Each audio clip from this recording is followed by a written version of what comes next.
Hey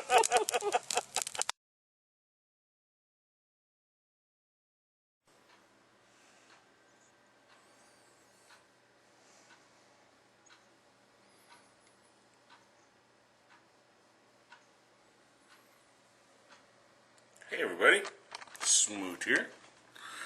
Let me set you down here. Surfing on the net here, come across a story.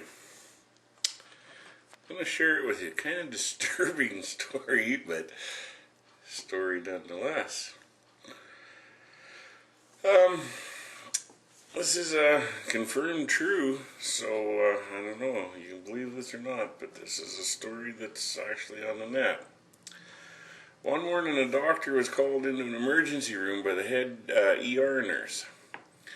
She directed the doctor to a patient who had refused to describe his problem other than to say he needed to see a doctor about some man problems. The patient was about a 40-ish year old male. He was very pale, obviously in a lot of pain, and as the doctor talked to him, he gingerly opened his trousers to expose a very angry-looking red, black, and blue scrotum.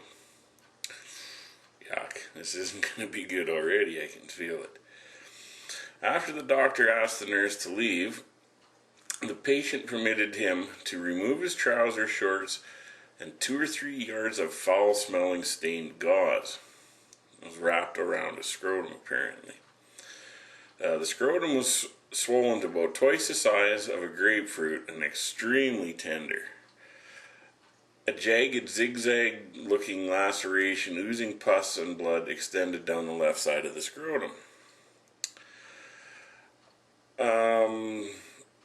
Amid the matted hair, the doctor had seen some half-buried, dark, linear objects and asked the patient what they were.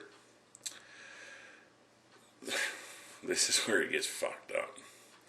The patient said to explain to the doctor that several days earlier he had injured himself in a machine shop where he worked and had actually sliced his nuts. So he had closed the laceration himself using a heavy-duty staple gun. The dark objects that the doctor seen were 1-inch staples used for putting up wallboard. Oh my Christ. They used the x-ray to locate the staples, admitting the patient to the hospital, giving him a tetanus shot, and a broad spectrum of antibacterial therapy. And put him in a sit bath, just kind of clean this up. The procedure consisted of exploration and basically cleaning up the left side of the scrotum. 8 rusty staples were retrieved. The skin edges were trimmed up and freshened so that they could sew it back together.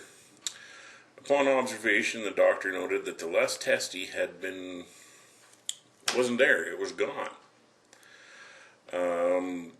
Let's see, where does it go here? The stump of the spermatic cord was recovered, and all the vessels ligated properly, so basically it just ripped it right out of there and, chakai.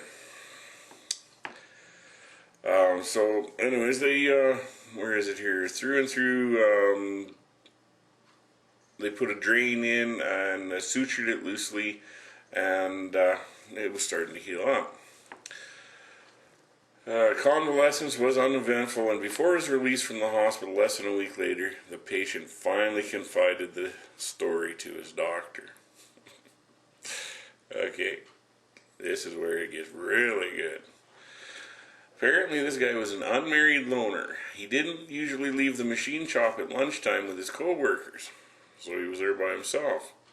Finding himself alone, he had begun the regular practice of masturbating by holding his penis against the canvas drive belt of a large floor-based piece of running machinery. Oh my goodness. On this particular day, as he was approaching orgasm, he lost his concentration, leaned a little bit too close to the belt. It hooked onto his scrotum.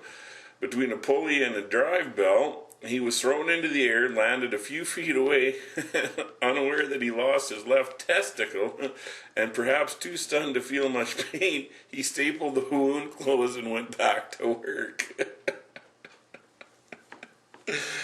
He went to the doctor when the swelling and pain got too much for him.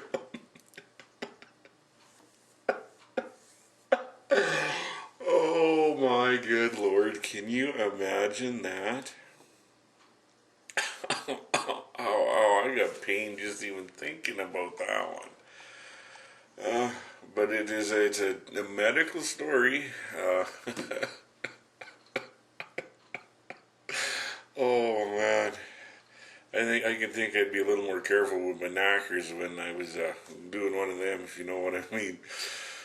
Anyways, I read that and I just had to share it with you guys. Oh, I don't know.